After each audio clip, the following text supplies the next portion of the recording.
गेल्या काही दिवसापासून ठाकरे बंधू यांच्या भेटीगाठी वाढल्याचं चित्र आपल्याला दिसतंय. राज ठाकरे शिवसेनेतून बाहेर पडल्यानंतर एकमेकांचं तोंड न बघणारे हे ठाकरे बंधू आता पुन्हा एकदा एकत्र येत आहेत. या भेटीमुळे BMC निवडणुकीपूर्वी ठाकरे बंधू जाहीररित्या आम्ही एकत्र आलोय आणि आम्ही युती येतोय याची घोषणा करतील याच्या शक्यता वाढलेल्या आहेत. ठाकरे बंधूंचं हे एकत्र येणं त्यांच्या नव्या राजकारणासाठी महत्त्वपूर्ण आहे, कारण त्यांना आत्ता सध्या मिळणारा प्रतिसाद जो ऑनलाईन किंवा मीडियाच्या माध्यमातून प्रचंड दिसतोय, पण मतपेटीतूनच तो तेवढा समोर येताना दिसत नाही आहे. त्यामुळे राज ठाकरे आणि उद्धव ठाकरे एकत्र आले तर त्यांना BMC निवडणुकीत याचा मोठ्या प्रमाणावर फायदा होऊ शकतो आणि महानगरपालिका पुन्हा एकदा ठाकरेंना आपल्या ताब्यात ठेवायचा असेल तर राज ठाकरे आणि उद्धव ठाकरे यांनी एकत्र काम करणं हे ठाकरे बंधूंसाठी खूप गरजेचं झालेलं आहे. सोशल मीडियामधून मिळणारा प्रतिसाद ठाकरे बंधू एकत्र आल्यामुळे त्यांना महानगरपालिकेच्या विजयामध्ये यश मिळवून देईल का? लाईक करा, कमेंट करा आणि सबस्क्राईब करा. या भेटीगाठींना आणि एकत्र येण्याच्या शक्यतांना ताकद दिली आहे ती नाशिकमधल्या संयुक्त जनआक्रोश मोर्चानं. पहिल्यांदाच शिवसेना, उद्धव बाळासाहेब ठाकरे पक्ष आणि मनसे एकत्र येऊन मोठा मोर्चा त्यांनी काढला होता. नाशिक महानगरपालिकेतील गैरव्यवहार, भ्रष्टाचार, पाणी टंचाई या अशा अनेक प्रश्नांवरती हा मोर्चा निघाला होता. मोर्चाला प्रचंड प्रतिसाद मिळाला. हजारोंच्या संख्येने कार्यकर्ते रस्त्यावर उतरले. शिवसेनेकडून संजय राऊत तर मनसेकडून बाळा नांदगावकर आणि संदीप देशपांडे यांनी मोर्चाचं नेतृत्व केलं. या मोर्चाचं नेतृत्व करताना मंचावरून राऊतांनी स्पष्ट इशारा दिला, पुढेही संयुक्त कार्यक्रम होणार आहेत. एवढंच बोलून राऊत थांबले नाहीत, तर त्यांनी त्यांच्या नेहमीच्या शैलीत नाशिकची परिस्थिती ही नेपाळसारखी झाल्याचं वक्तव्य करत मुख्यमंत्री देवेंद्र फडणवीस यांच्यावर निशाणा साधला. उद्धव ठाकरे आणि राज ठाकरे एकत्र आले तर त्याचा राजकीय परिणाम हा सर्वाधिक मुंबईमध्ये दिसून येईल. त्याच्या खालोखाल पुणे, नाशिक ही शहरंही शिवसेनेला आगामी महानगरपालिकेत तेवढाच पाठिंबा देतील. मुंबई महानगरपालिका ही शिवसेना ठाकरे पक्षासाठी अस्तित्वाची लढाई आहे, तर मनसेसाठी राजकीय पुनरागमनाची संधी आहे. दोन्ही पक्ष एकत्र आले तर विरोधकांना, विशेषतः भाजपाला कठीण परिस्थितीचा सामना करावा लागेल असं वाटतंय.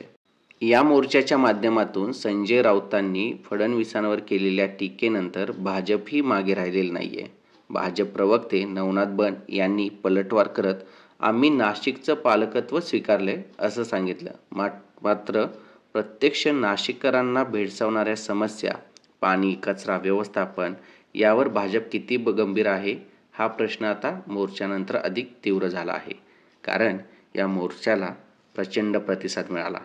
पण मित्रांनो, मनसे असेल, शिवसेना असेल यांच्या मोर्चांना प्रचंड प्रतिसाद मिळतो, पण त्याचं मतांमध्ये रूपांतर सहसा होताना दिसत नाही. बाळा नांदगावकरांनी तर आणखी एक तीव्र शब्दात भाजपावर टीका केली. दत्तक घेतलेल्या शहराची अवस्था अत्यंत वाईट आहे असा आरोप त्यांनी केला. शिवाय दोन्ही ठाकरे एकत्र आले तर कसं नाशिकचं चित्र उभं राहतं हेही नाशिककरांना त्यांनी दाखवून दिलं.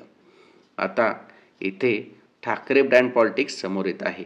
ब्रँड ठाकरे महाराष्ट्राच्या राजकारणात किती मोठी ताकद आहे हे दाखवून देण्यासाठी आगामी महानगरपालिका, स्थानिक स्वराज्य निवडणुका हा मोठा मंच ठरतो. शिवसेना विभाजनानंतर उद्धव ठाकरेंच्या नेतृत्वाखालील पक्षाला कार्यकर्त्यांचा आत्मविश्वास टिकवून ठेवायचं आव्हान आहे, तर मनसेसाठी ही सुवर्ण संधी आहे पुन्हा एकदा महाराष्ट्रात आपल्या ताकदीचं दर्शन घडवण्याची. जर ही युती खरी झाली तर ठाकरे बंधूंचं समीकरण फक्त BMC निवडणुकीपुरतं मर्यादित राहणार नाही, तर नाशिकसारख्या महानगरात, पुण्यात आणि ग्रामीण भागातही त्याचा परिणाम दिसू शकतो, कारण ठाकरे नाव भावनिकदृष्ट्या अजूनही मतदारांना जोडलेलं आहे. मित्रांनो, आता एक प्रश्न इथे उपस्थित होतो, ही युती फक्त राजकीय स्ट्रॅटेजी आहे का, की खरोखरच दीर्घकालीन समीकरण होऊ शकतं? कारण ठाकरे बंधूंमध्ये गेल्या 2 दशकापासून निर्माण झालेल्या दुराव्याची राजकीय किंमत दोन्ही पक्षांनी चुकवली आहे. आता परिस्थिती बदलली आहे. उद्धव ठाकरेंना भाजप विरोधी आघाडी मजबूत करायची आहे आणि राज ठाकरे यांना स्वतःचं अस्तित्व पुन्हा प्रस्थापित करायचं आहे. म्हणूनच या दोघांच्या एकत्र येण्यात परस्पर फायद्याचं राजकारणही दिसतं आणि त्याचबरोबर त्यांना निवडणुकीत मिळणाऱ्या यशाची चिन्हही दिसतात. उद्धव ठाकरेंचा मनसेच्या रस्त्यावर लढणाऱ्या प्रतिमेचा आधार मिळू शकतो, तर राज ठाकरे यांना उद्धव ठाकरेंच्या शिवसैनिकांचा व्यापक आधार मिळतोय. आता लक्ष ठेवायचं आहे ते मुंबई महानगरपालिकेवर, कारण या महानगरपालिकेत 2022 पासून प्रशासन आहे आणि प्रशासन हे भाजपच्या ताब्यात आहे. ठाकरे बंधू एकत्र आले तर BMCची निवडणूक एकतर्फी होईल का?